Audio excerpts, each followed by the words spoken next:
Banyak kisah diperbincangkan publik terkait kewalian Gusmi. Beberapa kerabatnya mendapatkan banyak cerita tentang bagaimana sang Gus ini memang sangat unik. Keunikan ini kadang tidak bisa dinalar oleh akal manusia.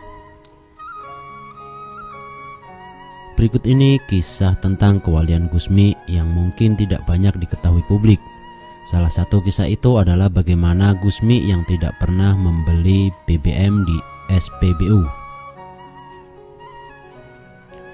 Kisah ini diceritakan oleh seorang wartawan senior yang kebetulan pernah mendampingi Gusmi ketika sedang berdakwah di Surabaya. Wartawan ini sebenarnya beragama Katolik, namun oleh Gusmi dia kerap dianggap sebagai saudara dan sering diajak berkeliling untuk berdakwah. Gusmi biasanya berada di Surabaya antara 3 hari hingga 1 pekan. Kemana-mana Gusmi senang menggunakan hardtopnya. Namun selama seminggu di Surabaya, si wartawan ini tidak pernah melihat Gusmi mengisi BBM di SPBU. Padahal kita tahu sendiri bagaimana borosnya hardtop itu. Pernah suatu saat wartawan tersebut yang diminta nyetir, beliau minta diantar pulang ke pelosok. Ketika lihat penunjuk bensinnya sudah hampir habis, apalagi hardtop kan boros. Gusmi tak kasih tahu, Gus ini harus beli BBM. Beliau hanya menjawab, "Wes ayo Supirono, aku kesel tak turu," ujar Gusmi. Mengetahui BBM yang menipis sepanjang jalan, si wartawan ini agak panik juga. Dia khawatir kehabisan BBM dan harus mendorong mobil bongsor itu. Tapi sampai Mojokerto ternyata mobil masih jalan. Begitu juga sampai Jombang, Kertosono, dan bahkan masih jalan sampai masuk pelataran dalam atau rumah Gusmi, ujar sang wartawan. Keanehan tidak hanya sampai di situ. Saat mobil baru saja berhenti di pelataran rumah, seorang santri tiba-tiba datang dan membawa 1 jerigen berisi BBM.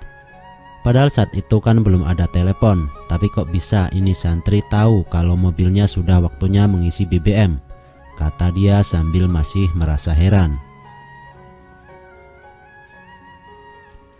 Tak hanya soal BBM, kisah kewalian Gusmi juga diceritakan oleh seorang pedagang pasar yang ada di Karangan, Trenggalek.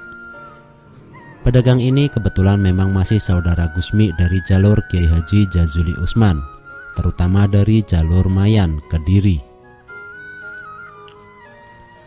Saking dekatnya Gusmi dan pedagang ini hingga nama anak-anak dari pedagang ini yang memberikan nama adalah Gusmi.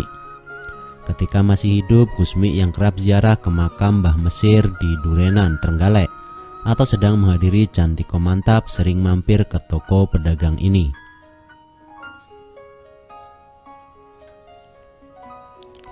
Selain bersilaturahmi untuk menanyakan kabar dari saudara Gusmi yang ada di Trenggalek, Gusmi ternyata juga kerap berhutang uang kepada pedagang satu ini. Gusmi itu sering mampir dan pinjam uang, biasanya sekarang pinjam besok sudah dikembalikan.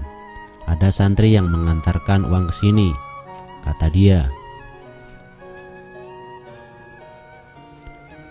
Keanehan selalu muncul karena tiap kali pinjam uang, Gusmi selalu bilang kehabisan uang untuk pulang ke Kediri. Namun besoknya santrinya selalu mengembalikan uang dengan kondisi persis seperti yang dipinjam oleh Gusmi.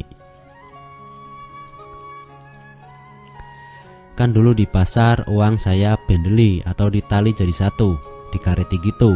Ada yang 1000-an, ada 5.000-an. Biasanya Gusmi tidak ngitung, tapi besoknya ya uangnya posisinya tetap karetan gitu.